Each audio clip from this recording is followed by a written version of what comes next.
Impressed by, what he did show you in there? Surprised that he got out that first round, lad, yeah. Know what I mean? I hit him with some punches there, a lot of unanswered ones, and I thought that maybe the ref could have stepped in, but give Mark Smith his due, he's one of the best refs in the world, so, and Tony come back out in the second and third raring to go, so as I say, it could have been stopped, but it never, but I still won every round, and even though I'm a little bit disappointed to get the finish, I am happy with my performance at the same time. Nice. Last thing for me, you're becoming a star here in the States, big Vegas stages, but of course in Europe, it's an amazing scene over there. So what do you see next for yourself? There's a ton of opponents that can make sense, but are there locations that you would prefer, whether it be here or whether it be at home? Well, I wanted to fight on UFC 300, you know what I mean? If it would have been announced for the first weekend of April, like the 6th of April, I may have fought on it, but the wife's due between the 12th and the 17th of April, so I'm not missing the birth of my first kids, that's not happening. So I can't do that on the 13th. I've heard there's a show in Manchester in July, rumours of it, so that could be me. It's only 30 minutes from my house. Paddy, down here. I know that you're not really in the game of calling out opponents. They seem to be in the game of calling you out. That's no different tonight. Rafael dos Anjos called you out and said he could beat you without a training camp. Is that the sort of name you'd be interested in? Yeah, know what I mean? He's another legend, know what I mean? Former champ, just like Tony. RDA is very good. Is he coming back down to lightweight, is he? He was fighting at welterweight, wasn't he? I think he's fighting Gamrot next. Is he? What the fuck's he mentioning me for then? Stupid bastard. Focus on you've got to fight, know what I mean? But yeah, everyone's going to mention me, aren't they? Know what I mean? And it's just because of like the little thing round my name and the fact I've got so many followers, know what I mean? That's what it is, but as I say, I wouldn't disrespect RDA. He's former champ, another future legend of the sport, but he's another one who's getting a bit old now, and if he wants me to take him out, I will. Everyone talks a lot about Tony and his position in the sport and what he should do next, but you're the guy who just went in there for 3 rounds with him. How did he feel? Did he feel like a guy who can't be in the UFC anymore, or did he feel competitive at this stage? No, I said this earlier, it's mad the way people are telling him to retire, know what I mean? It's the person's decision who's fighting when they want to retire. No one will ever be able to tell me when to retire. It's my decision. Tony wants to keep getting in there and fighting, he can. I think if you put him in there with someone a little bit lower in the division, like a Marco Madsen or a Dracha Close or something like that, then he beats them. Congrats, man. Thank you. Paddy, back here, down the middle. Paddy, you talked about it, obviously, everything surrounding your last fight, then obviously the injury, the layoff. Did you feel mentally, like, sitting up there right now, like you exercised those demons, you came back to Vegas, you got the dub, no controversy, just how are you feeling with it compared to everything you went through?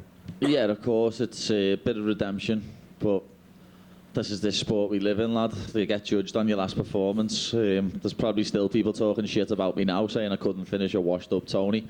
Know what I mean? That's the game we play, lad. The MMA fan base is very toxic, but we get on with it.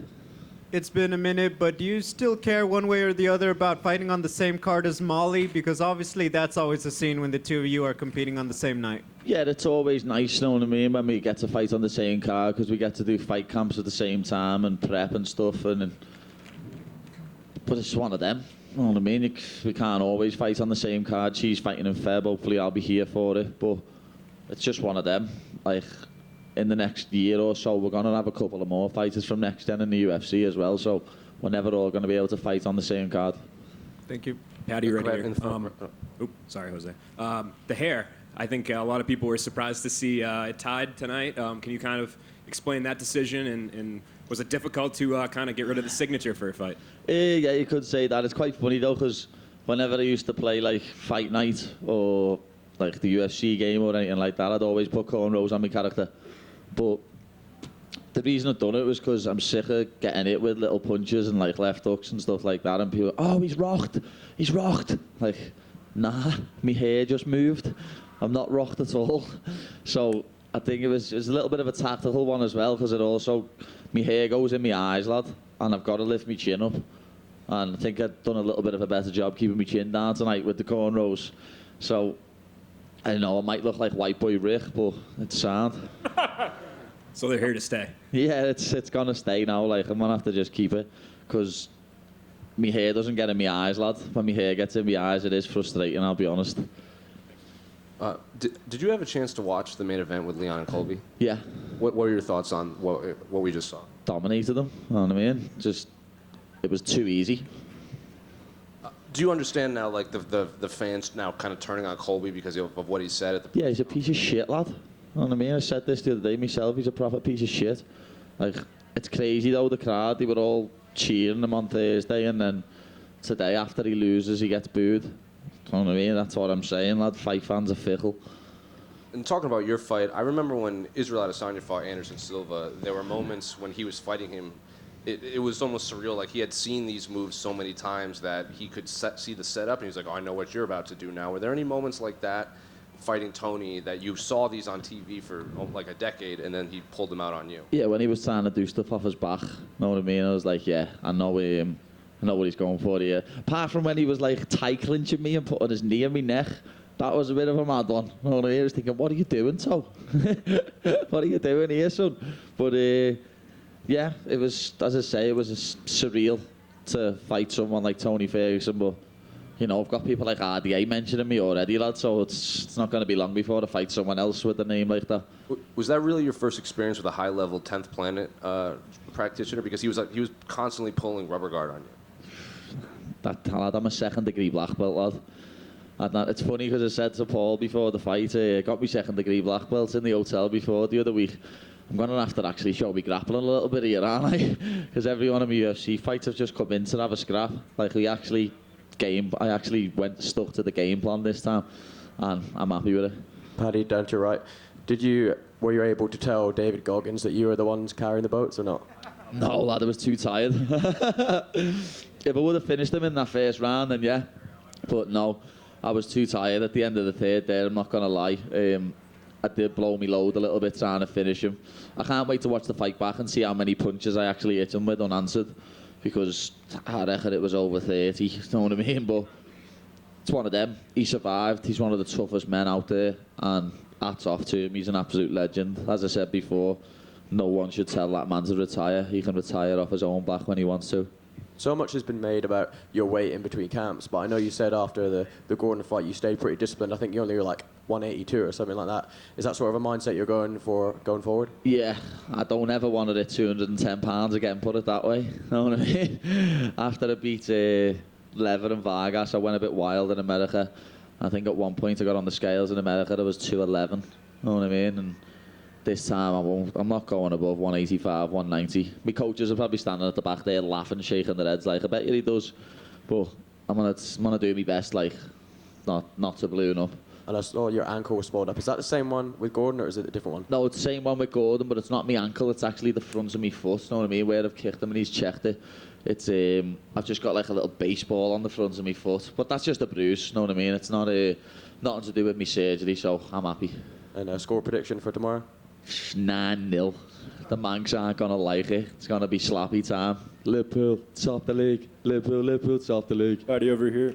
Obviously, a lot of fan opinion has changed about you this past year, but do you almost kind of prefer that, maybe having some fans kind of put you to the side and maybe even sleep on you? Yeah, I said this to Paul earlier today. I was like, it's mad because I've never really experienced getting booed until the press conference the other day, and I enjoyed it. You know what I mean? It lit a fire under me. It got me going. I actually enjoyed getting booed. So it doesn't matter, lad. You can love me, you can hate me, you can cheer me, you can boo me. You're going to tune in to watch me fight. That's all that matters. I'm sure a lot of it had to do with you going against Tony, as he's a fan favorite everywhere he goes. So do you think maybe next time out, if it's not a guy like Tony's level in terms of like fan magnitude, do you think you'll get the cheers you once had? Yeah, of course. You know what I mean? Even though I was getting booed, lad, people still love the walkout. People still go bananas for the walkout. So, yeah, as I say, I've said it a few times now, but I'm happy. Like, ending the year on a win after starting the year and down in the dumps, very depressed. So, I'm happy. Obviously, you just gave that wild 9-0 prediction. Where are you going to watch that game from? There's actually a Liverpool supporters club here in Vegas, lad, and I've got the invite, so I think I'll be in there in the morning at 8:30, swinging my shirt around like, woo! Congratulations. Thank you very much.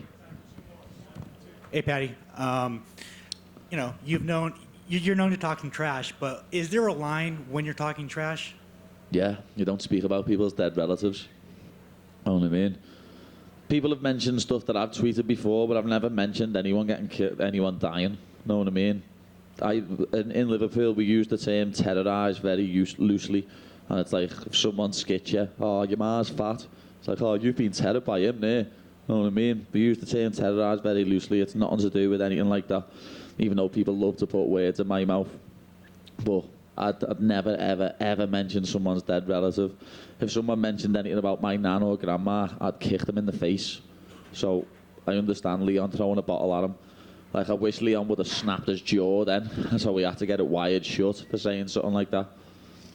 And then finally, for me, what's the best film you've watched this year? The best film I've watched this year? Probably Oppenheimer. Oppenheimer was a very good film, lad. Was a bit disappointed in Killers of the Flower Moon. Quite disappointed. Scorsese's lost his touch, lad. Down the middle, Paddy. Right here. There was a lot of outside noise ahead of your kind of Jared Gordon fight. I'm just wondering, like, you came into this fight, there wasn't as much noise. Was that a decision that you made on purpose?